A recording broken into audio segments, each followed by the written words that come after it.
Customers ask me all the time how to pick a tennis racket. I usually give the short answer of try before you buy. But to really do the question justice, I have made this video. Because YouTube limits me to 10 minutes, I have broken the answer down into 4 parts. This is part 1. Part 2 will be about how to pick a racket for kids. Part 3 will be how to match or modify a racket. And part 4 is how to choose a string. If you're expecting me to recommend a specific racket for your height, weight, age, sex, hand size, ability, and style of play, just skip this video. This is an individual sport, and you are a unique individual, not a category. I am a guide to self-discovery, not a tennis god. First, how not to pick a tennis racket. Do not pick a racket because a famous player plays with it. You couldn't buy the racket they play with anyway. Oh, it may look the same, but they customize the weight, balance, and grip shape to suit their game, not yours. Sometimes they even take another manufacturer's racket and make it look like the racket that they are being paid to play with. Do not pick a racket because your friend plays with it or recommends it. Unless you are their identical twin or personality and have the same game, chances are it won't be best for you. Do not pick a racket because you read something in a magazine or on the internet about which racket you should be using. Whomever wrote the article doesn't know your game and probably has a vested interest in the rackets he recommends. For example, you will read that if you have a long swing, you should get a small head, thin beam control racket. If you have a short swing, you should get a wide beam, oversized power racket. The problem with that thinking is that most ground strokes should be long swings and volleys should be short swings. Or what if you have a long swing forehand and a short swing backhand?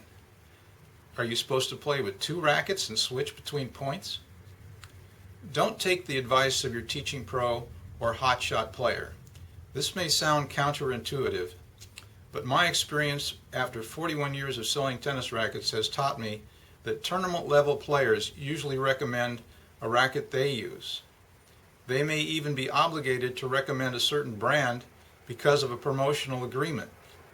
Unless your advisor has had the experience of selling thousands of rackets and the feedback that comes after the sale, they don't know squat about picking rackets. Don't assume that the more you spend, the better the racket. While today's quality rackets will cost about $150 and up, it doesn't mean that the $250 racket is better for you than the $150 racket. Price is partly determined by power. Power rackets are usually more expensive than control rackets. To save money, try recently discontinued rackets. Many times they are the same as the current replacement racket with a different paint job. Don't buy a racket because of a brand name, but don't buy a racket that nobody ever heard of either. Here is a list of the most popular brands: Wilson, Babolat, Volkel-Becker, Yonex, Head, Prince, and Dunlop. They all make some good rackets, and they all make some bad rackets. If you have a problem with your wrist, elbow, or shoulder, select a racket based on whether it causes the pain. How well you play has become secondary. That may sound obvious, but I swear that is the hardest concept to instill in aging tennis-playing deniers. Finally, don't pick a racket because it matches your outfit or you like the color. I mean, let's get serious. The 4 most important words in picking a racket are try before you buy. We have hundreds of demo rackets to try from and a hitting alley over there that has a wall against that you can hit against, which you can try a variety of rackets on site. This is an opportunity to sort through many different rackets in a short period of time and gives us an opportunity to help you narrow down your choices. When sorting against the wall, look for a racket that feels good and sends the ball where you intended. Next, you should take the most likely candidates and play real tennis. Ideally, you should use demos against a variety of opponents. Take your time. You wouldn't marry someone based on the first date. Don't buy a tennis racket based on a few games. You should be lucky to find a racket that helps every aspect of your game.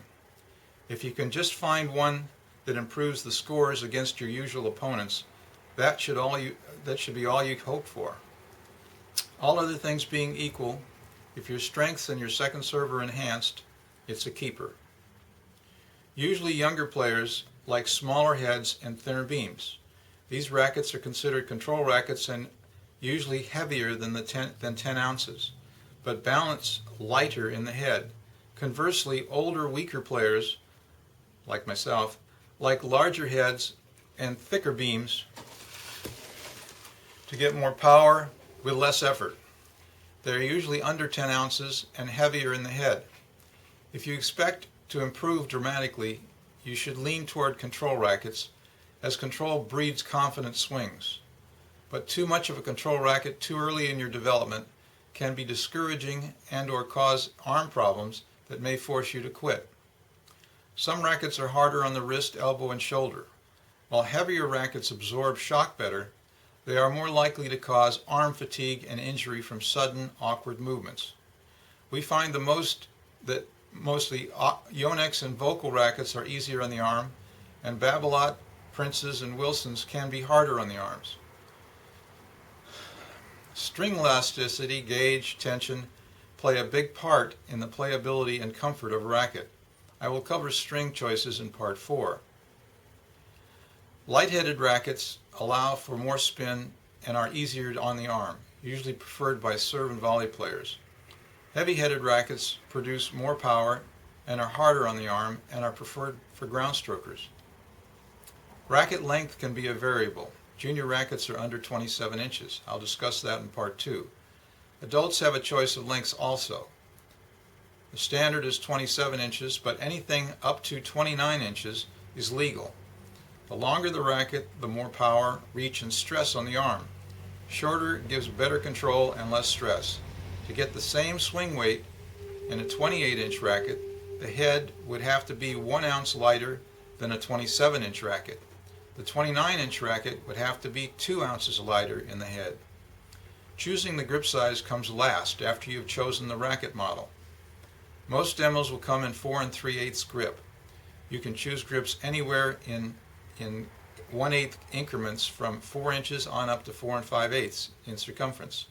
This is an individual choice. Smaller grips permit for more wrist action, which aids in getting spin on control on ground strokes and power on serve, and allow for quicker grip changes for those that have extreme Western type grips.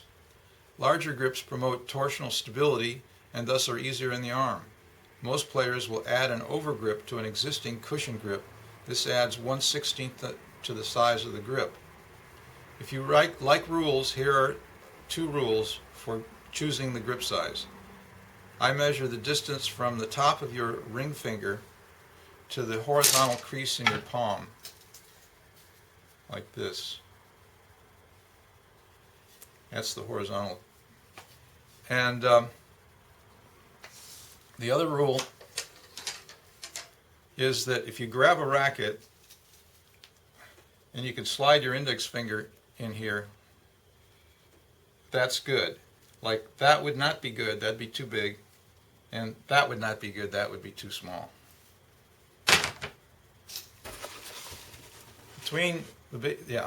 This is the rule that I prefer, because I have a 4 5/8 grip, and if I go by the other rule, I'd be using a 4 3/8. If I haven't answered all your questions, please tune into my next videos, Part 2, Part 3, and Part 4. Thank you.